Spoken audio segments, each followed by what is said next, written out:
What's cracking, everybody? XehrFelrose here, bringing you some Pokemon Go Battle League content. In today's video, we are taking a look at shiny Dusk Mane Necrozma in the Master League here. Submitted to the channel, these battles by Julio MC02. Thank you, trainer, for sending in the battles. Trainers, if you'd like to submit battles to the channel for Shoutcasting, there is a link to a Google form in the description and the pinned comment.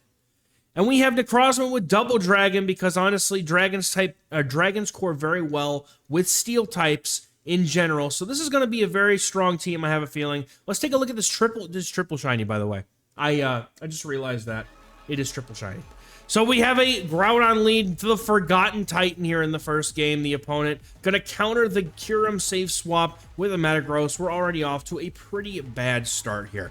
Glaciate is going to guarantee to lower the attack of the opposing Pokemon. It is an elite TMable move for your Kyurem if you have one. Now, you know what, the IVs on this trainer, they did provide the IVs to me prior to the Shoutcast. They're not necessarily rocking hundos, but for some of these things that are a little bit less normal, right? So Necrozma not quite as prevalent yet, but once, you know, global happens, if you don't have 15 attack, you'll be very susceptible to losing charge attack priority ties. But Kyurem being one of the, you know, lesser used things, I'm a very big Kyurem fan myself, to be honest. I love using Kyurem. It's just, I feel like it's such a good safe swap, so it makes a lot of sense to me. But we have Dragonite in the back here coming in on a Groudon, and they have the Zarude in the back. This is looking pretty good for the Dragonite, as the opponent will have to throw multiple moves here in order to knock out this Dragonite. And we get the shield on the bait here with the Dragon Claw. Superpower would do a lot of super effective damage to the Zarude. Farming up a little bit more, some really good, you know, pieces of play here from Julio, going to get a little bit of extra farm before letting that debuff happen, just to guarantee that he gets as much damage as possible. Now, this is not going to be a super effective or even neutral move. Groudon typically just has Fire Punch and Precipice Blades. Now, we have a catch on the Necrozma, resetting the debuff, taking some super effective damage, but doesn't matter. Oh, we could have gone for the Sunsteel Strike. Trainer, no, man, you got to go for that Dark Pulse, but the Sunsteel Strike would have done a lot more damage here. Would have probably guaranteed the knockout. Now, Necrozma, like, when it comes to Sunsteel Strike versus, you know, obviously having Lunala versus the Solgaleo version, I actually think that the Solgaleo fusion might be a little underrated, but good game here in this first battle. I have a feeling that Dusk Mane is going to pick up steam at some point, because that Steel Psychic typing and also being able to throw a giant Sunsteel Strike Steel type nuke at fairies, it just feels like it would do better. So I don't know if it'll necessarily do better than Dawn Wings, but I think that the typing defensively, it leaves a lot open for it. But anyway, we have a Kyogre safe swap on the opponent in the next game here. Dragonite is going to come in to counter this Kyogre. Very, very dominant matchup for the Dragonite, especially with shields. I don't even think this is anything more than a Surf. Oh, it's Origin Pulse, never mind. Thankfully, that's still resisted, and it looks like we're going for the full farm down, and I like it. Absolutely, we get the full farm down. This shiny green Dragonite can go to 2 charge moves here on this Groudon because the opponent has to go for a charge move to knock out the Dragonite. Mud Shots are doing not hardly any damage here in this matchup. So we're going to go for the second Dragon Claw. That's going to do a good amount of damage here. Just some chip, but both shields are now down on the opponent. They are over farming, trying to get some extra energy to hit this Necrozma back with when it comes back in. However, the Kyurem says hello, and now the alignment is reached here. We have 2-0 shields, Kyurem on the Groudon. What could possibly go wrong in this game? I don't think there's too much. The opponent baits with the Fire Punch, trying to secure a shield, but they fail to do so, as I think that at this point, Necrozma with 2 shields is going to do fine. But Precipice Blades! Boom! The Forgotten Precipice Blades, and in comes Zacian. Knowingly or unknowingly, it's about to meet its doom. And Iron Head on Zacian is, I mean, I don't know.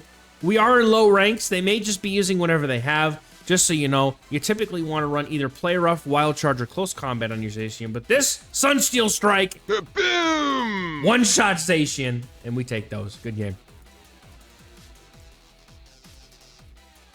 Getting into the next battle, we have Necrozma on the lead versus Palkia. This is a very neutral matchup here with all the Dragon Breaths being resisted, but it looks like the opponent is running Dragon Tail, and also the Dragonite comes in as a safe swap in this situation to lure out this Dialga. Now, I don't know if Dialga was what we were trying to lure out here necessarily, but we do grab a shield. Can the Dragonite, it can, yes it can. Dragonite, like Bob the Builder, yes we can, gets to the superpower and claps the cheeks of the Dialga. Boom! Palkia is going to come back in, but Palkia is running Dragon Tail, so that's a little bit more damage over the course of those 3 turns than the Dragon Breaths would be doing. But now this is a question. Do you shield this and call the bait? Or call the bait, I should say. They full send the Spatial Rend. Kyurem is going to get this farm down, and the last Pokemon on the opponent's team is a Mewtwo. Now, the big thing about having a debuffing move when your opponent has no more Pokemon left on their side of the field except for the one, because they can't switch out, now this Mewtwo has no way to clear this debuff, and it is going to have its attack permanently dropped, and unfortunately, not even a Shadow Ball at this range is going to do even close to enough to take out this Dusk Mane. I get them so... Dude, let me know in the comments if you guys have figured out the difference mentally, because, bro, every time I go to say one, I end up saying the other. Even though I know what it looks like in my head, I can never seem to get them right. Probably because the fact that they've, like, kind of swapped namesakes. But good game there. Right, like, Dawn Wings is from the night Pokemon, and you know...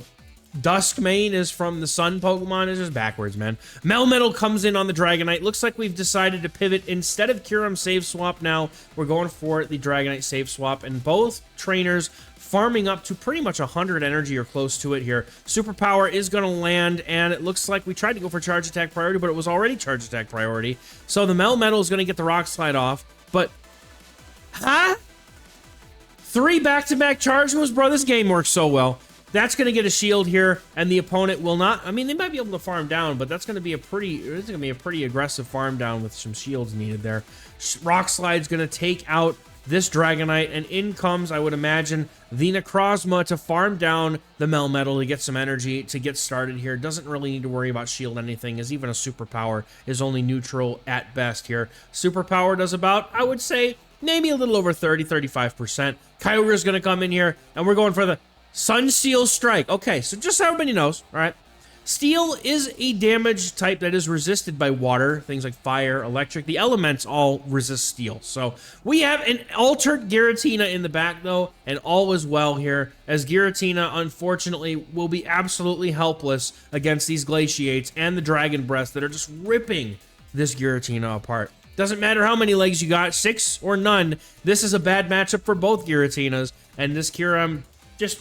like, come on, buddy. All right, so we're putting up both shields now on this Kyurem here. We're looking for Kyurem to be the win condition of this game here. That's a 3,300 CP. Is that even maxed? I actually don't know. I have one. I should know this.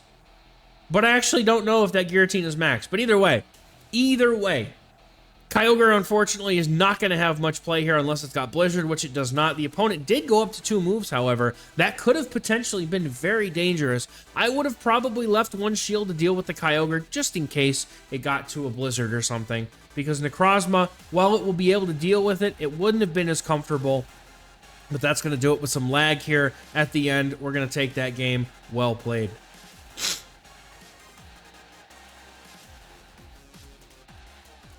All right, rolling into the next battle here, we've got Necrozma on the lead versus Annihilate. This is an interesting lead here, as you're doing super effective with your fast moves, but everything else is neutral in this matchup. However, both charge moves, as long as they're running Night Slash, Shadow Ball, and the Annihilate, hit for super effective damage, so this is very much going to be a bait game, I feel like. We're going to swap immediately into the Dragonite. The opponent swaps out into their Mewtwo, and this is actually looking pretty good because the opponent let a shield go already, and... I mean, you don't need to shield a Psy Strike. The opponent has very little fast move pressure. So letting a Psy Strike go here, they have to land 2. And the opponent, not shielding, does not want to give up their second shield for the Mewtwo, gets completely farmed down here. That is unfortunate. Now in comes a Ho-Oh. Ho-Oh could have a potential here to incinerate down this Dragonite and have a ton of energy. And honestly, a Ho-Oh with 100 energy is extremely dangerous into this whole team. Now, here, I would have liked to see the trainer go for a few more Dragon Breaths just to get some extra damage and energy in here.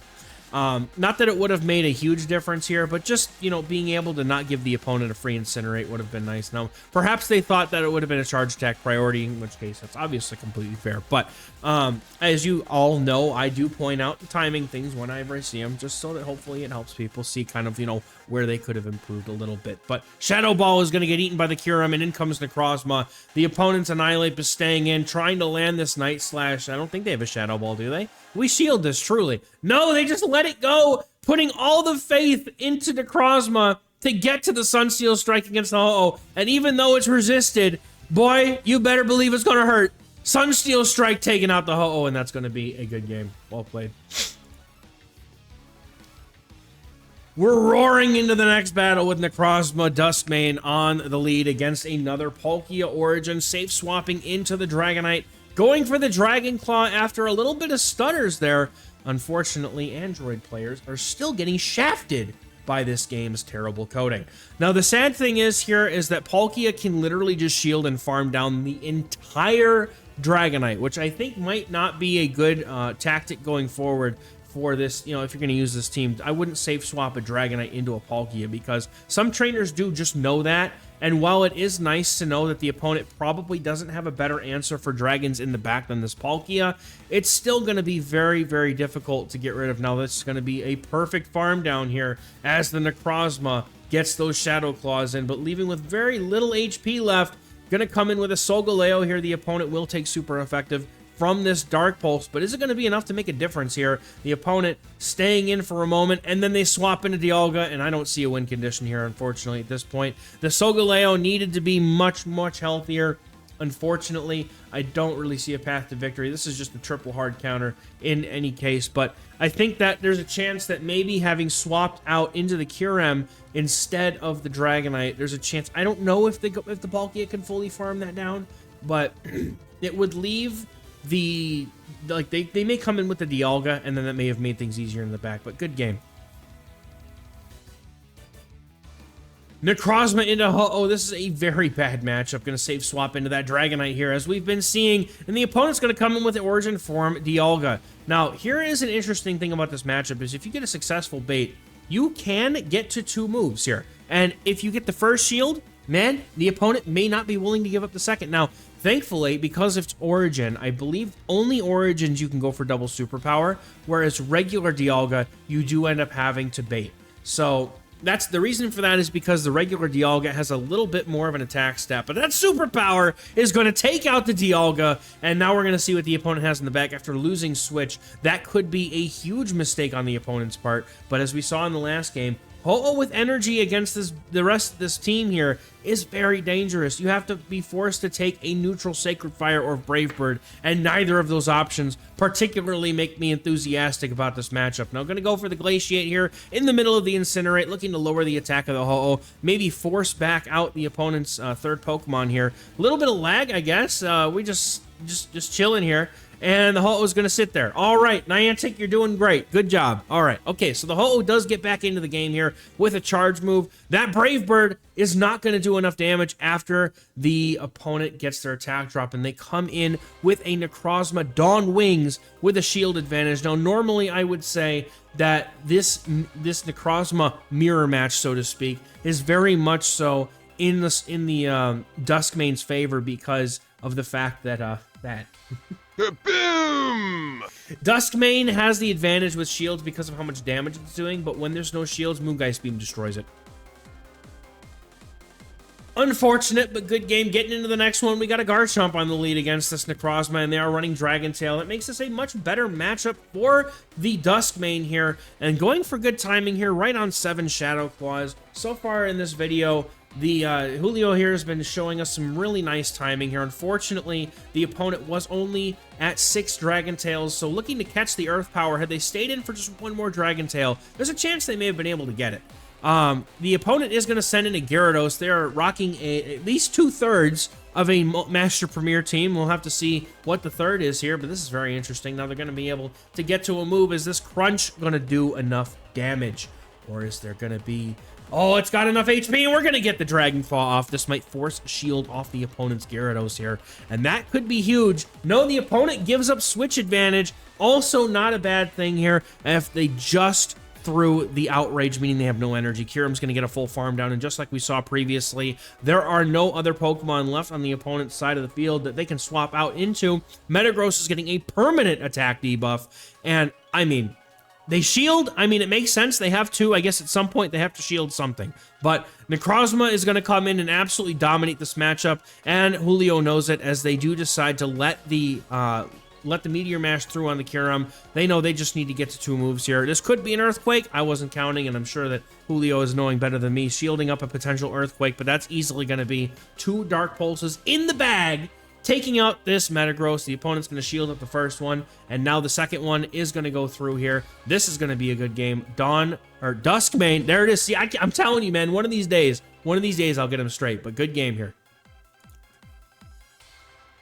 We are going into the next battle here against a Kyogre lead here. Going to immediately look to safe switch into the Dragonite. Now, you might ask, why are we safe switching into one of the dragons in the back? It's because on these ABB teams where we have for example, Steel Double Dragon, you want to safe swap into one of your 2 back Pokemon in order to try and draw out the hardest counter the opponent may have to dragons. In this case, they have drawn out the Melmetal, which is definitely a very hard answer to Kyurem. And Necrozma can do fairly well, so hopefully by dispatching of this Melmetal, we are getting rid of the only hardest answer to the dragons, letting Kyurem perhaps sweep in the endgame. Now, the other thing too is both of the dragons in the back are better responses into Kyogre. So in order to try to get favorable alignment, maybe putting the Kyurem on the Kyogre, swapping out immediately is a popular tactic used by ABB teams in order to try and get that alignment. But it also serves to allow that if you are hard countered on that safe switch, you can possibly get the opponent to bring in something that your lead can farm down, get a ton of energy. And I'm looking at this Necrozma with all this energy, and it is going to do some damage. The Dark Pulse is going to go through. Kudos to Julio so far, showing great timing expertise here in most of these scenarios, throwing one and then the move, for example. The opponent's Garchomp is going to go for a charge move here. It's just an Earth Power, he says. That's painful. But the opponent now just has their Kyogre in the back, so they are indeed not going to have a good time with this Kyurem. Looking to shield up the first move before Glaciate goes off. The opponent has to shield something, or they can just decide to concede, and they look like they're trying to play it out. So I fully expect this Glaciate here to get a shield, and then after that, it should be down to just one more charge move. The opponent does shield the Glaciate, and they are not even building up to the Surf. They're not even building up past the Surf. They're just going for 5 waterfalls and throwing Surf. Kyurem laughs at these Surfs and says, nice try, trainer, good effort, try again. These Glaciate will do enough damage, I believe, to knock out, and that's going to take it. Very nicely done here. Good game. Well played. So in that last game, we were talking about drawing out the hardest counter, right? So that was Melmetal. Melmetal was the only counter that they had in the back for the Dragons. That let the Kyurem go off in the back a bit against the Garchomp and the Kyogre. Now the opponent has a Shadow Dragonite in the lead here, and Necrozma is going to stay in to fire off a Dark Pulse and get an early shield. And now with a Charge Attack priority tie, do we shield the Superpower? No, we let it go. All right, Superpower is going to do quite a bit of damage here. And a simultaneous slap. And how the turns have tabled. We literally 180 the battlefield, except Julio's team is shiny, and we know that that is always a plus. Dark Pulse is going to do some damage here, but the opponent's Necrozma is going to look to eat a Superpower or have to go down both of their shields at this point in order to take this matchup. And honestly, the Dusk Mane Necrozma on Julio's side has an opportunity to get some more energy here to fight back against the opponent's Dragonite. But the opponent decides not to shield. I think it would have been much better for us if we just built up to the Superpower and gone for it. But now this is going to get some farm, and if Julio was looking to get that farm, he did exactly what he needed to do here in order to set up the Necrozma here for a little farm down. The opponent not able to get to a charge move here, and we're going to see what happens. The Dark Pulse is going to get banked on the Necrozma, and in comes the Kyurem. It's hard to say whether you just go for the Dark Pulse there and then swap to Kyurem. I think maybe that might have been the better play. play, just because we don't know what's in the back, and it's a Marshadow. I don't know if the attack stat on Marshadow is higher than Necrozma. However, Marshadow looking to do very well into this Kyurem with counter. Those fast moves are adding up way too quickly, and I think that Julio just knows that it's over as he goes ahead and no shields the Ice Punch here and just lets the Kyurem go down. Unfortunately, no win condition here. Going for that Hail Mary Dark Pulse, but it's probably not going to be enough as it is neutral into the Ghost Fighting type of Marshadow. Not enough, unfortunately. Gonna go down, and that's gonna be a good game. Well played. That was the last one. Okay, well, you know what? Hey, Necrozma, I think that the typing of... We've already seen Dawnwings on the channel, and Dawnwings is a very good offensive Pokemon. But if you're looking for a stalwart, defensive, sort of like just heavy-hitting, strong Pokemon, I think that Dusk Mane might actually be a very good fit for that role, especially if you don't have the ability to power up Solgaleo with the Cosmog candies. This is a very reasonable alternative to a regular Solgaleo. Just unfortunately, you don't have the Fire Spin, Psychic Fangs. Instead, you've got Nukes and Shadow Claw, but that might be a good trade-off here, as I think that Necrozma in general is just going to reshape this whole meta after Global Go Fest. So that's going to do it for me for today, guys. Thank you very much for watching the video, and let me know in the comments what league you're going to play this week. I expect most of you are probably playing Great League, but there might be some Ultra League and Master League fanatics out there like myself. So thank you guys very much for watching. We'll catch you in the next one. Bye-bye.